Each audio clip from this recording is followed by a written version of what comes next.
तो क्षेत्रमिति पढ़ रहे थे, क्या पढ़ रहे थे जी? क्षेत्रमिति। इंग्लिश में क्या बोलते हैं क्षेत्रमिति को? क्या बोलते हैं?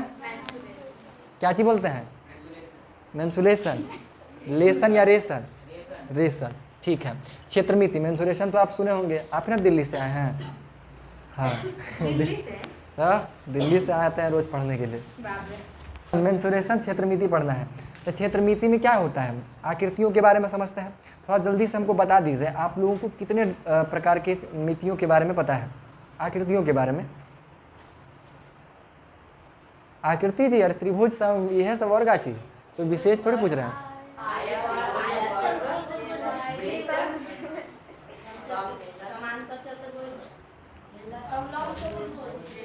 हाँ देखिए, समलम चतुर्भुज अपने क्लास के हिसाब से बोलेंगे, है ना, ये सब बच्चा लोग बोलेगा, सही है सही है, ठीक है। तो देखिए हमारे आसपास, आप अपने आसपास देखिएगा तो हर वस्तु कोई ना कोई आकार में आपको दिखाई देगा। कुछ ऐसा आपको दिख रहा है जो किसी शेप का ना हो? हर चीज़ किसी न किसी आकार में होता है। और हम लोग जितने भी वस्तुओं का इस्तेमाल करते हैं ना, वो मैक्सिमम एक ही तरह की खास वस्तुओं का इस्तेमाल ज़्यादा करते हैं। जैसे आप लोग खाना खाते हैं, रोटी बनाते हैं, रोटी कहीं ना कहीं एक शेप का है जिसको हम लोग सर्कल बोलते हैं। बर्थडे वर्थडे में केक लेके आते हैं तो केक भी गोल होता है। अभी देखिए सोच रहे हैं, नहीं सर हमने के तो दिल वाला लेके आते हैं, पता है ना। हर शेप कहीं ना कोई शेप का होता है। वो माचिस का डिब्बा भी देखिए, वो भी कोई ना कोई शेप का है। आपका किताब हो गया, कॉपी हो गया, आप जिस बेंच पे बैठे हुए वह भी एक कोई ना कोई शेप का है, ठीक है।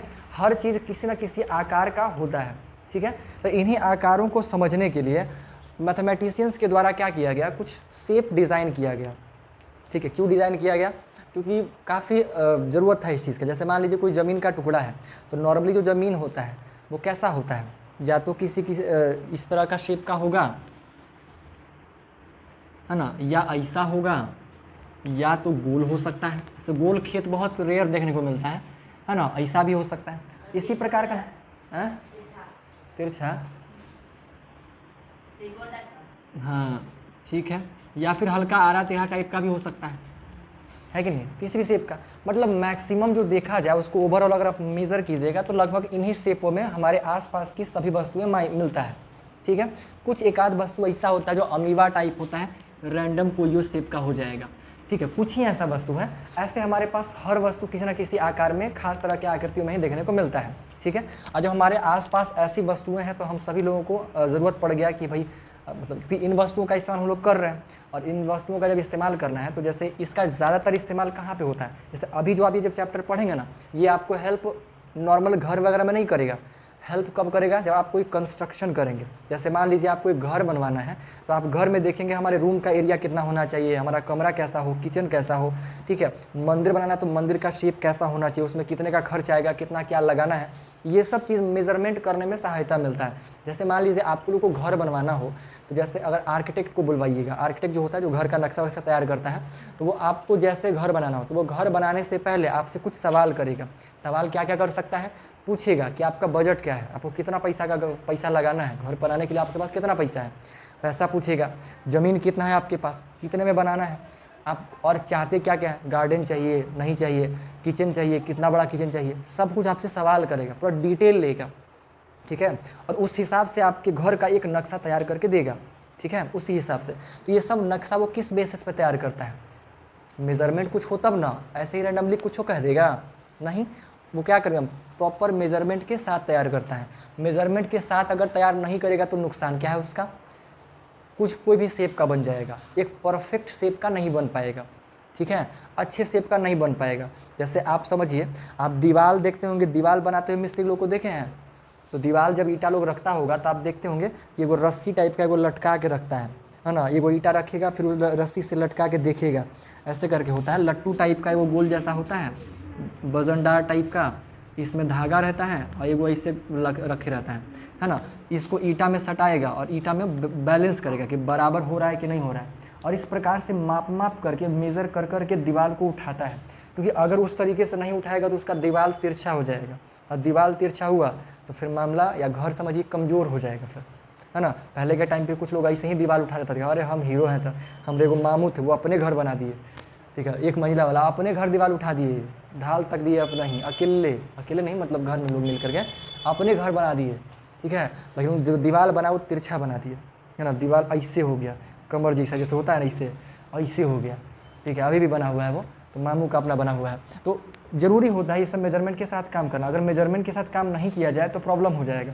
घर में देखिएगा जब पंडाल वगैरह बनाया जाता है तो वो पंडाल बनाने से पहले भी पूरा मेजर करेगा, नहीं मेजर करेगा ना तो पंडाल अजीब बन जाएगा, अच्छे शेप का नहीं बन पाएगा, है ना, तुक्केबाजी टाइप का हो जाएगा। अच्छा बन भी हो सकता है, बिगड़ भी हो सकता है। तो बिगड़ेगा क्या है, बिगड़ने का कोई रिस्क क्यों लेगा, पहले ही माप के मेज़र कर लेगा, गलती ना हो आगे, है कि नहीं। बस ये चीज़ है। अब आगे समझिए, तो इसी चीज़ को करने के लिए जब हमारे पास इतने तरह के शेप का ही आकृति होता है तो इसी से संबंधित कुछ शेप को डिज़ाइन किया गया और इसका एक नाम रख दिया गया। मत खाइए हवा, ठीक है, इसका एक नाम रख दिया गया, ठीक है। तो नाम में इसका नाम तो आप लोग अच्छे से जानते हैं, बताइए इसको क्या बोलते हैं। ये क्या है, वो त्रिभुज है जी। क्या है वो, बेलन है। ऐसे ही उसको अंडाकार आकृति बोलते हैं, है ना, इंग्लिश में ओवल कहते हैं। बच्चा लोग के बुक में आपको लिखल मिला होगा। ये क्या है, ये क्या है, समांतर चतुर्भुज। समांतर लग रहा है, जो भी हो, कोई भी ना कोई चतुर्भुज होगा ही होगा, है ना, समांतर हो, समलंब हो या समभुज, कुछ हो, सबूत तो होगा ही होगा। ये कौन सा आकृति है, ये अमीबा है, इरेगुलर शेप का आकृति है, ठीक है। उसको आप मेजर वेजर नहीं कर सकते हैं, ठीक है। तो ये खास तरह की आकृति है। हमारे पास जितनी भी आसपास की वस्तु है सब इसी प्रकार से बना हुआ है, ठीक है। अब इसी को मेज़र करने के लिए 3 विमाओं का निर्माण किया गया, 3 फॉर्मेट लिया गया। जैसे आपको मेज़र करना हो कोई चीज़ तो आप स्केल लीजिएगा, है कि नहीं। तो स्केल में क्या लिखा रहता है, जैसे आप लोग दुकान जाते हैं कोई चीज़ खरीदने के लिए, चीनी खरीदिएगा, आलू खरीदिएगा, तो क्या बोलिएगा, 1 किलो, 2 किलो, 5 किलो, किलो बोलिएगा कि नहीं बोलिएगा। वैसे ही इनकी लंबाइयों को भी मेज़र करने के लिए क्या किया गया, यूनिट बनाया गया, ठीक है। तो यूनिट को बाद में कहिएगा, हम बात कर रहे हैं बीमा का। तो बताइएगा जी, 7 क्लास में आप लोग को तो पता होगा बीमा को इंग्लिश में क्या बोलते हैं, नहीं आता है, ये राम, बीमा नहीं आता, डायमेंशन, है ना, डायमेंशन। बीमा को इंग्लिश में क्या बोलते हैं, डायमेंशन। अब ये डायमेंशन कितने हैं हमारे पास, 3 डायमेंशन है ना, लंबाई, चौड़ाई और ऊंचाई। लंबाई को इंग्लिश में क्या बोलते हैं, चौड़ाई को, और ऊंचाई को हाइट हो जाता है। यानी ये 3 तरह का बीमा है हमारे पास। बीमा होता है लेंथ, ब्रेथ और हाइट, ठीक है। तो लंबाई, चौड़ाई और ऊंचाई। तो लंबाई और जो चौड़ाई होता है, लंबाई चौड़ाई का बात कीजिएगा तो ये दोनों को आप कैसे पहचान सकते हैं, कोई चीज़ कितना लंबा है कितना चौड़ा है ये आप कैसे बता सकते हैं, कैसे, नाम से। खैर समझिए, हमारे पास इन्हीं 3 बीमा बना हुआ है। इन्हीं 3 बीमाओं के बेसिस पे हमारे पास 2 तरह का आकृति बना हुआ है। एक को कहते हैं 2 डायमेंशनल आकृति और एक को कहते हैं 3 डायमेंशनल आकृति, है ना, 2D शेप और 3D शेप कहते हैं। तो 2 डायमेंशनल फिगर वैसे फिगर को कहते हैं जिसमें केवल 2 बीमाएँ हों, यानी जिसमें सिर्फ लंबाई या सिर्फ चौड़ाई हो, इसको 2 डायमेंशनल फिगर कहते हैं। इसमें क्या क्या आ जाएगा, त्रिभुज, आयत, वर्ग, वृत्त, ओवल भी आ जाएगा। और कुछ आकृति का नाम बोलिए, जितने प्रकार के जो चतुर्भुज हैं आपके पास, जितने भी प्रकार के, सारा इसी में आ जाएगा, है ना, ट्रेपेजियम वगैरह जितना भी सब इसी में आ जाएगा। ये सब क्या है, 2 डायमेंशनल फिगर। इसमें सिर्फ लंबाई और चौड़ाई है, क्या इसमें ऊंचाई का कोई जिक्र है क्या, नहीं, ठीक है, ये हो जाता है। लेकिन 3 डायमेंशन वाला फिगर वैसे फिगर को कहते हैं जिसमें लंबाई चौड़ाई के साथ साथ ऊंचाई भी होता हो, है ना। तो इसमें क्या क्या आ जाएगा, इसको यहाँ लिख देते हैं। इसमें जैसे कि आपका घन आ जाएगा, घन है, घनाभ भी हो सकता है, ठीक है, घनाभ भी ले सकते हैं। और बताइए, बेलन भी हो सकता है, इंग्लिश में सिलेंडर कहते हैं। और शंकु, शंकु भी हो सकता है। फिर एक और स्फेयर, है ना, स्फेयर हो सकता है। और क्या हो सकता है, प्रिज्म होता है, वो सब बन जाता है। तो ये कुछ आकृतियाँ हैं जो 3 डायमेंशनल आकृति कहा जाता है, ठीक है। ये 3 डायमेंशन वाला समझ में आया, जिसमें 3 बीमाएँ हैं, यानी कि लंबाई, चौड़ाई और ऊंचाई है, तीनों बीमाएँ हैं। अगर आपसे कह दिया जाए कि 3 त्रिविमीय आकृति का नाम बताइए तो आप क्या क्या कहेंगे, है ना, आप बताइए। शंकु त्रिविमीय आकृति है या फिर द्विविमीय, क्या चीज, नहीं पता, तो अभी पता नहीं चला, क्या चीज देख रहे थे तो, कौन सा आकृति है जी? त्रिविमीय है। कैसे बता दिए? ध्यान से देखा करिए, इन्होंने टाइम पास मत कीजिए। अभी इतना छोटा बात नहीं पता चलेगी तो आपकी क्लास होगा नहीं है। इतना छोटा बात नहीं बता पाएगा, आगे का कैसे होगा? ध्यान से देखना है, ठीक है। तो ये 3 विमीय आकृति है। शंकु जो है लंबाई चौड़ाई के साथ साथ ऊंचाई भी है इसके अंतर्गत में, है ना। तो ये त्रिविमीय आकृति कहा जाता है। कोई दिक्कत यहाँ तुम्हें? कोई दिक्कत नहीं है। तो लंबाई चौड़ाई ऊंचाई के साथ होता है। अब देखिए, पहचान करना कि कोई आकृति में कौन लंबाई है, कौन चौड़ाई है और कौन ऊंचाई है, ये पहचानने की बात कर रहे हैं।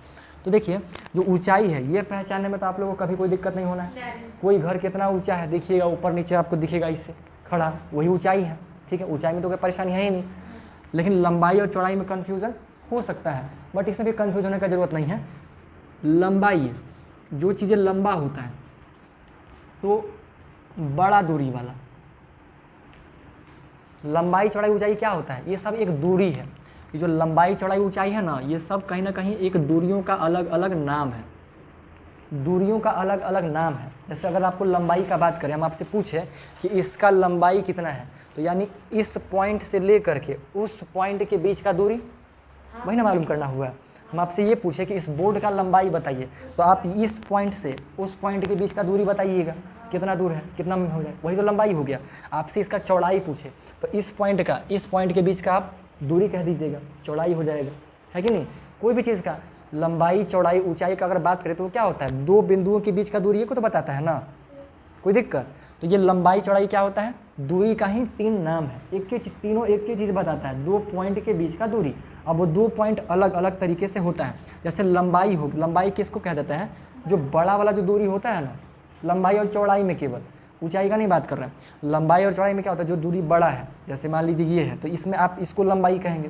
क्यों? क्योंकि इसका दूरी ज़्यादा है, इसको लंबा कह देते हैं। और ये चौड़ाई किसको कहते हैं? छोटा दूरी। छोटा दूरी वाला को, छोटा दूरी वाला को हम लोग लंबा चौड़ाई कह देते हैं। और ऊंचाई जो है ना, बड़ा भी हो सकता है, छोटा भी हो सकता है, कितना हो सकता है, उसके लिए घबराने की जरूरत नहीं है। ऊंचाई आप पहचान लीजिएगा। कैसे? देख करके, ऊपर नीचे रहेगा तो पता चल जाएगा। हाइट हमेशा क्या रहेगा? ऊपर नीचे टाइप का रहेगा, है ना। ऊपर नीचे जैसा दिखेगा वही होगा। ये छोटा बड़ा से मतलब नहीं है, ठीक है। आप बिल्डिंग देखते होंगे कि लंबाई चौड़ाई कम है लेकिन बिल्डिंग का ऊंचाई ज़्यादा है, ठीक है।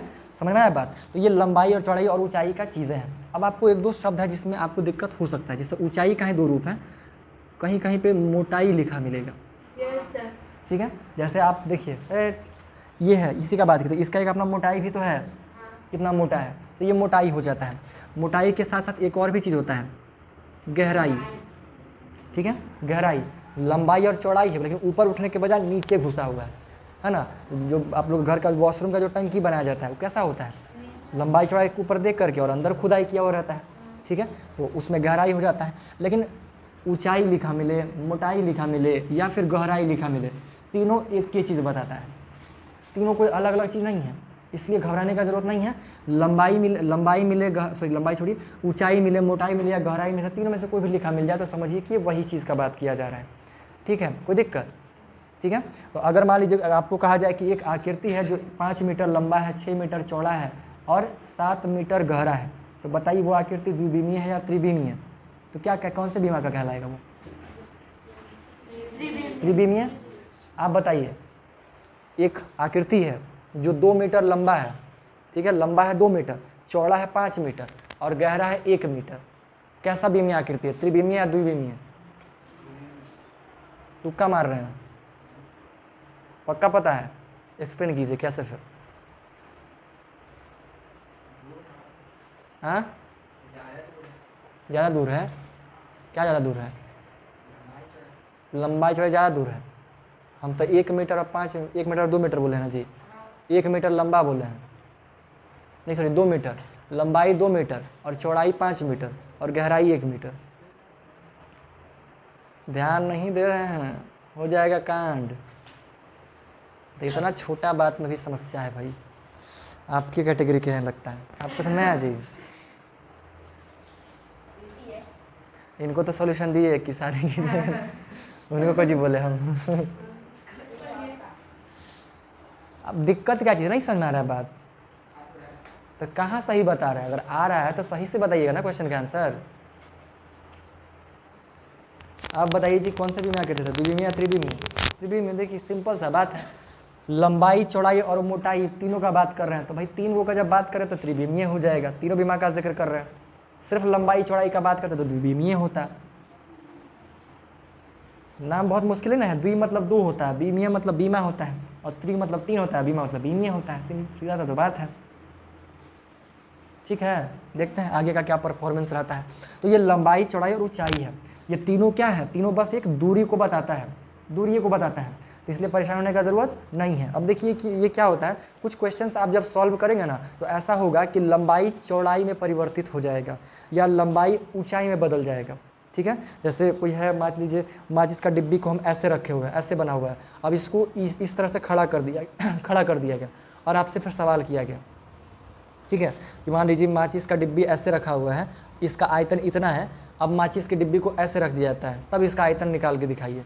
तो इस परिस्थिति में क्या होगा, पहले लंबाई चौड़ाई नीचे वाला था, अब लंबाई चौड़ाई कौन हो जाएगा, ऊपर से जो घूम गया है, जो लंबाई था पहले वो अब क्या हो गया, ऊंचाई हो गया, है कि नहीं। तो वो बदल जाता है, तो इससे परेशान होने का ज़रूरत नहीं है। ठीक है, वो चेंज हो सकता है। ठीक है, तो आप ये चीज़ समझ लेंगे, नहीं समझ लेंगे, समझ लेंगे, चलिए बहुत अच्छे, इसमें कोई दिक्कत नहीं है। अब थोड़ा सा और अगर बेसिक लेवल का बात करें तो हम द्विविमीय का तो खैर समझ ही लीजिएगा, देख ही लेते हैं फिर भी। जैसे मान लीजिए कि एक त्रिभुज बना हुआ है, तो बताइए त्रिभुज में इसको क्या बोलते हैं, इस पॉइंट को क्या कहते हैं, है ना, शीर्ष बोलते हैं। क्या बोलते हैं, शीर्ष। भुजा को इंग्लिश में, और शीर्ष को वर्टेक्स, वर्टेक्स साइड और वर्टेक्स इसको बोलते हैं। त्रिभुज में कितने भुजा हैं, और शीर्ष कितने हैं, तीन। वर्टेक्स और साइड दोनों तीन तीन होता है। ठीक है, इसमें तो कोई दिक्कत नहीं होगा। चलिए अब इसी के जैसा हम एक बनाते हैं, क्या, एक घनाभ बनाते हैं।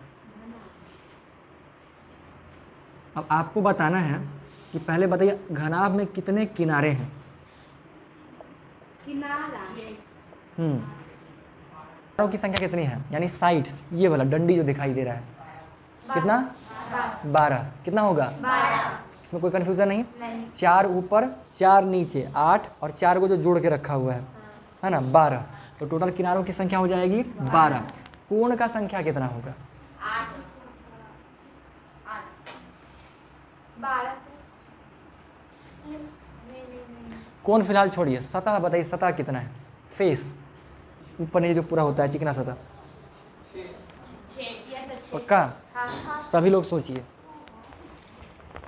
कितना है, है ना, 6 होगा। 1 2 3 4 5 6, है ना। सतह का कितना हो गया, 6 हो गया, इसमें कोई दिक्कत नहीं है। ठीक है, अभी जो कॉर्नर हो गया, कॉर्नर कितना होगा, 8, है ना। कोण का जो संख्या होगा कितना हो जाएगा, 8। तो इसको हम लोग कोण ना कह करके शीर्ष कोण कह देते हैं। ठीक है, शीर्ष कोण कह देते हैं, क्योंकि कोण जनरली आप जानते हैं कि 2 को मिला के बनाया करते थे, तो इसको हम लोग शीर्ष का कोण कह देंगे। ठीक है, तो ये शीर्ष वाला एक तरीके से कोण हो जाता है। तो किनारों की संख्या 12 और कोण इतना और सतह इतना हो जाता है। ऐसे ही कर करके अलग अलग प्रकार का शेप बनता है। ठीक है, अब हमको एक और बात बताइए कि जैसे ये हमारे पास क्या है, सिलेंडर यानी कि बेलन है। बेलन में कितने सरफेस हैं, सतह कितने हैं, हाँ, फेस कितना है, फेस कितना है इसमें, 3 फेस है ना, 3 सरफेस है इसमें। कैसा कैसा, 3 सतह कैसे कैसे, एक वो तो ये गोले गोल हो गया, गोले गोले से वो गाना याद आ गया कौन सा गाना, आप तो समझ गए होंगे कौन कौन समझ गए गोले गोले से, आप वो समझ गए कुछ ही हुआ हाथ डुला रहे हैं, गोले गोले रहना जी।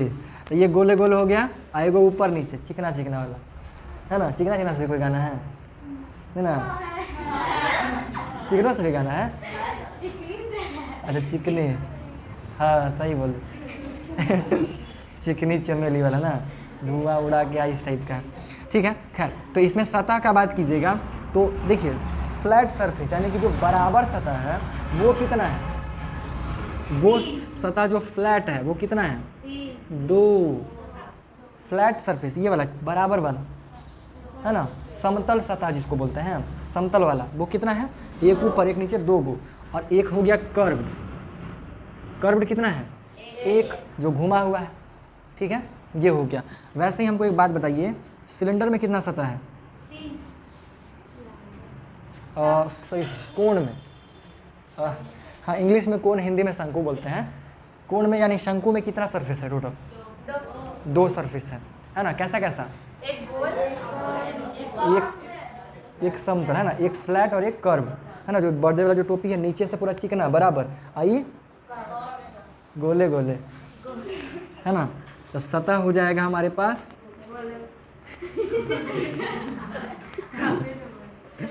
फ्लैट एक और गोले गोले क्या होगा, कर्व्ड भी एक होगा, ठीक है। ये सतह का बात हो गया। इसमें किनारा भी होगा, कितने किनारे होंगे, इसमें किनारों की क्या बात बताइए, कितना किनारा होगा, दो, कैसा वाला, कर्व, एगो कैसे, दो गो ना, एगो यहाँ पे एगो नीचे में, दो गो किनारा होगा, ठीक है, किनारा हो जाएगा। ये बताइए शीर्ष कोण इसमें होगा क्या, शीर्ष कोण नहीं होता है इसमें, शीर्ष कोण जीरो, इसमें होगा किनारा, पहले बताइए किनारा इसमें कितना होगा,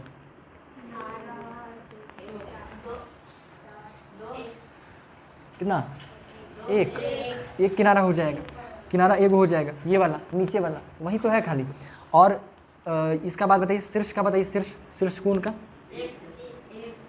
शीर्ष कोण कितना होगा, एक होगा, कौन सा, ऊपर वाला। ऐसे ही करके सभी फेस में कोई दिक्कत तो नहीं है।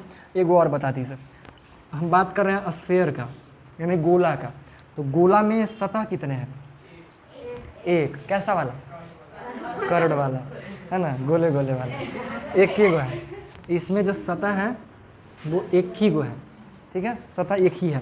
किनारा कितना है, एक भी नहीं, एक को नहीं किनारा है। शीर्ष कोण कितने हैं, शीर्ष कोण भी एक भी नहीं है कि नहीं, तो इसमें कोई दिक्कत तो नहीं है।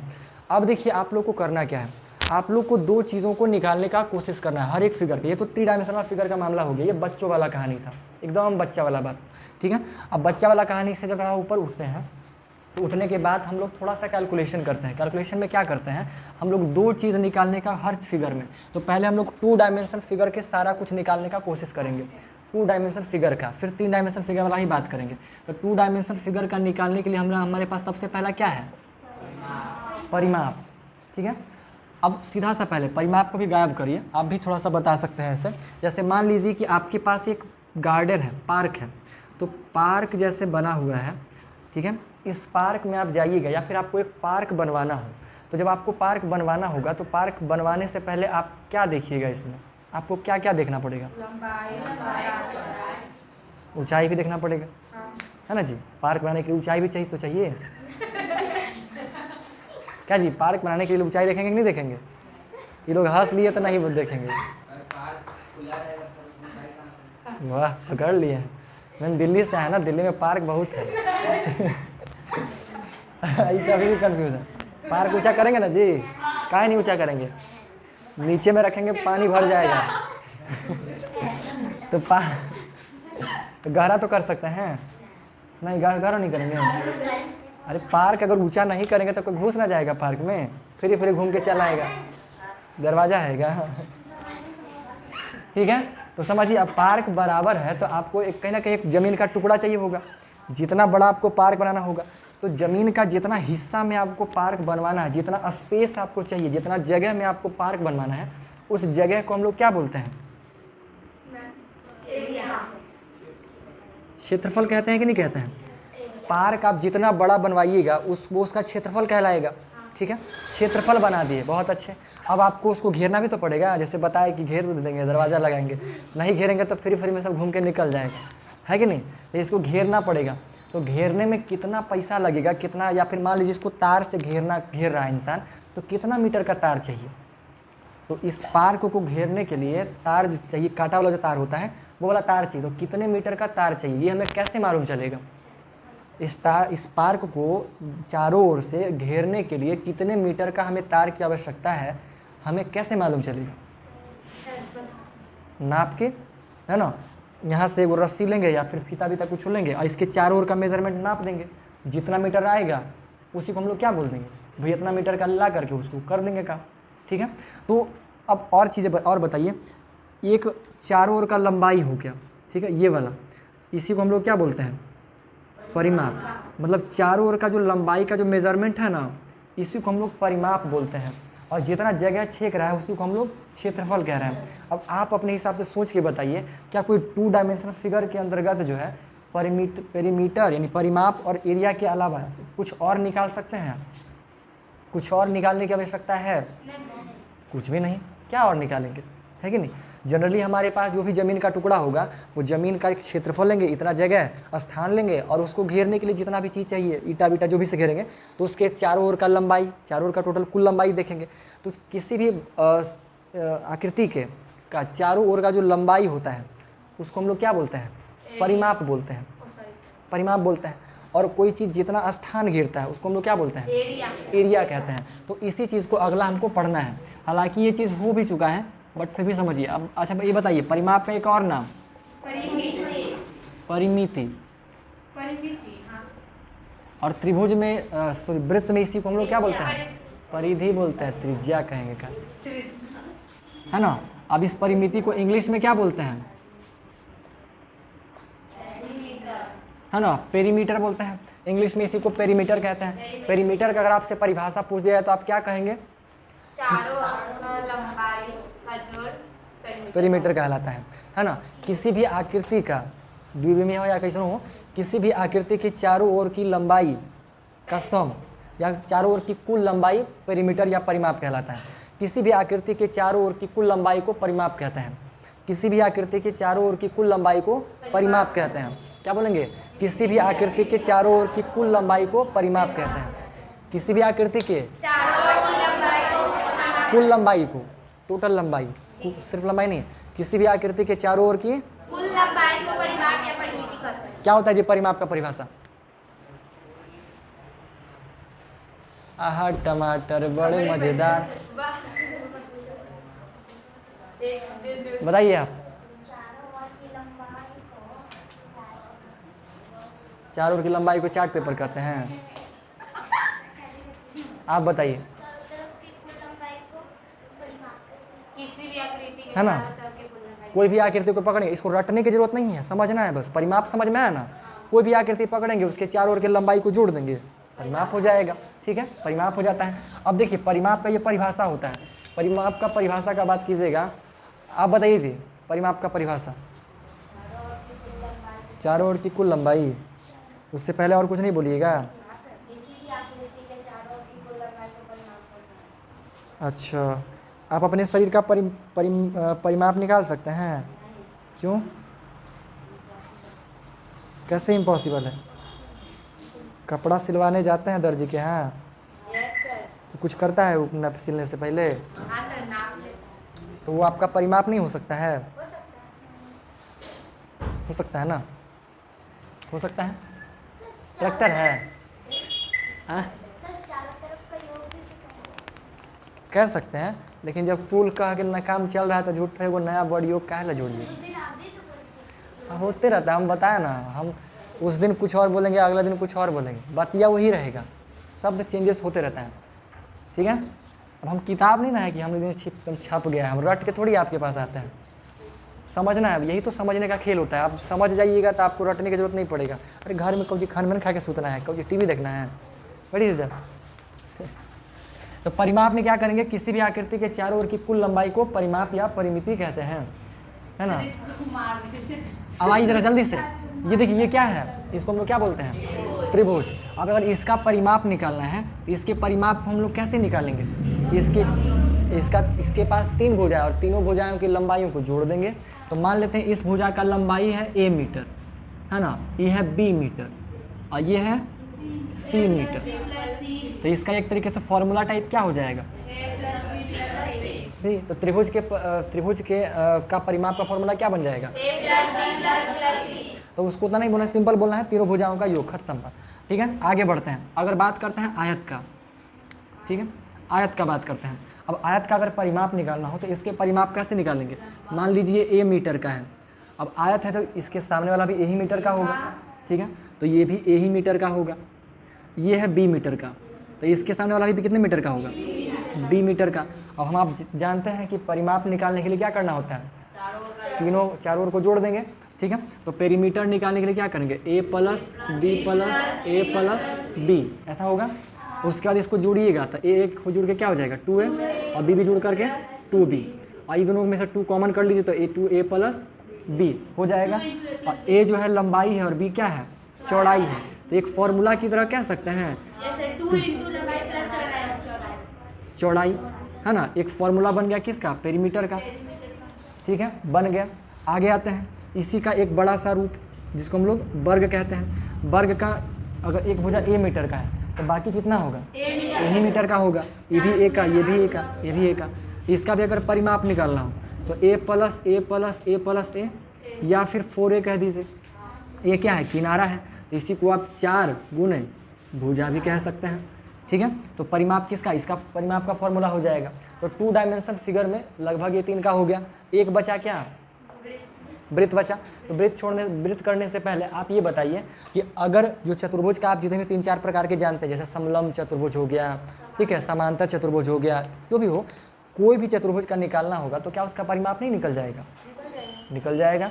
सेम काम ही तो करना है कि नहीं, सबका वही पैटर्न करना है। इसको अगर आप तिरछा हल्का घुमा भी दीजिए, मान लीजिए आप बना देते हैं समांतर चतुर्भुज, ठीक है, तो समांतर चतुर्भुज का भी क्या हो जाएगा फॉर्मूला, समांतर चतुर्भुज का पेरीमीटर का फॉर्मूला क्या हो जाएगा, यही सेम यही बना नहीं हो जाएगा, है ना। लंबाई चौड़ाई तो सेम रहेगा, खाली वो खिसक के तिरछा हो गया, बात तो वही है, ठीक है। तो परिमाप तो इजीली निकल जाएगा, क्या हो जाएगा 2 इंटू चौड़ाई, ठीक है। अब कोई आकृति, कोई चतुर्भुज ऐसा मिलेगा जो चारों ओर से का शेप अलग अलग है। जैसे मान लीजिए एक ई अलग है, ई ऐसे बना दिए, ई बहुत बड़ा है, ये इतना बड़ा नहीं करते हैं, ज़्यादा बड़ा हो जाएगा, है ना, ऐसे है, ये इतना है, ऐसे है, ये चतुर्भुज लग रहा है जी, इसको और बड़ा करते हैं।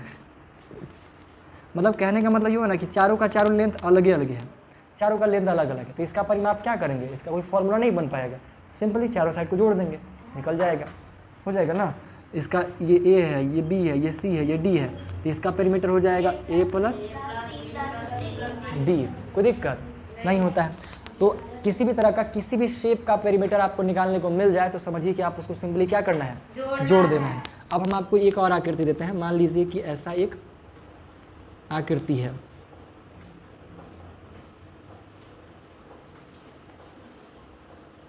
ठीक है, इसका आपको परिमाप निकालने को दे दिया गया, तो आप क्या करेंगे, जोड़ेंगे चारों साइड का लंबाई को जोड़ेंगे, काम तमाम हो जाएगा। कैसे निकालेंगे इसका परिमाप, क्योंकि इसका परिमाप के लिए आपको क्या करना पड़ेगा, यहाँ से शुरू करिए या कहीं से शुरू करिए, इसका लेंथ इतना, फिर इतना, फिर इतना, फिर इतना, फिर इतना, फिर इतना। हम इसको और अच्छा कर देते हैं, ये वाला हटा देते हैं, है ना। इसका परिमाप निकालना हो तो इसके चारों ओर के पूरे का लंबाई आपको मापना पड़ेगा, निकल जाएगा, ठीक है। सॉल्व कैसे हुआ हम बताएंगे आपको। ये आधा सेमी सर्कल है, तो उस त्रिभुज सेमी सर्कल है तो अर्धवृत्त के हिसाब से वो बन जाता है। क्वेश्चन आएगा, हम देंगे क्वेश्चन, तो इसका परिमाप ऐसे ही जोड़ के निकाल दीजिएगा, नहीं निकाल दीजिएगा, निकल जाएगा आसानी से, कोई दिक्कत नहीं ना। तो इसका परिमाप वैसे ही निकाल दीजिएगा। अब अगर बात करें, जैसे मान लीजिए अब अगला अगर करें हम बात करें सर्कल का, क्योंकि इसके आगे अब और कुछ बचता नहीं है, इसके आगे अब कुछ और नहीं बचता है, ठीक है। लगभग जो मिलेगा सब के चारों ओर को बस जोड़ देना है, खत्म बात। अब ये देखिए हमारे पास सर्कल, तो ये जो वृत्त है, तो इस वृत्त में क्या क्या होता है, पहले वृत्त में होता क्या क्या है थोड़ा सा वो बताइए आसानी से, ज़्यादा कुछ नहीं भाई। जैसे ये सर्कल है, सर्कल में इसको क्या बोलते हैं, त्रिज्या, केंद्र, ओके, है ना, इंग्लिश में सेंटर। केंद्र से इस पॉइंट में मिलाने वाले रेखा को क्या बोलते हैं, त्रिज्या को इंग्लिश में रेडियस। एक ऐसा रेखा जो त्रिभुज के दोनों सरफेस से मिले और सेंटर से होता हुआ जाता है उसको क्या बोलते हैं, व्यास बोलते हैं, है ना। ये हो जाएगा इंग्लिश में डिस्टेंस, डायमीटर, है ना। बस अभी फिलहाल 3 रखते हैं, बाकी इसमें आर्क भी होता है, फिर और भी चीज़ें होता है, ठीक है ना, चाप आर्क जो भी चीज़ें होता है, ठीक है। तो इसमें 2-3 चीज़ें होता है त्रिज्या का। अब इसका अगर मान लीजिए आपको पेरीमीटर निकालना हो, पेरीमीटर कहिए या फिर परिमिति निकालना हो, तो इसमें क्या करेंगे, इसके भी चारों ओर का लंबाई, इसके भी चारों ओर का लंबाई मेजर करेंगे, यानी कि पूरा का पूरा। तो इसी को हम लोग क्या बोलते हैं, जो इसका जो चारों ओर का लंबाई है ना, इसी को हम लोग परिधि कहते हैं, ठीक है। और परिधि को इंग्लिश में क्या बोलते हैं? सरकमफ्रेंस, सरकमफ्रेंस कहते हैं। परिधि को इंग्लिश में क्या बोलेंगे?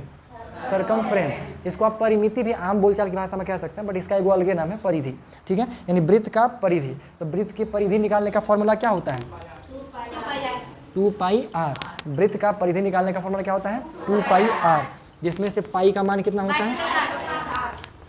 पाई बराबर होता है 22/7 या फिर 1/4। और आर बराबर क्या है ना? ये आर क्या है? रेडियस है। ये इस फॉर्मूला का पूरा का पूरा मामला है। तो ये इसका पेरीमीटर निकालने के लिए ये सब कुछ चीज़ें होती है। इसके अलावा और कोई शेप हो सकता है जिसका परिमाप निकालना हो? सोच के बताइए, कोई ऐसा है? नहीं, कोई ऐसा नहीं फिलहाल बचा हुआ है, ठीक है। तो ये पूरा का पूरा मामला परिमाप निकालने को लेकर के था। अब इसके आगे अगला कॉन्सेप्ट पढ़ना है क्षेत्रफल को लेकर के, ठीक है।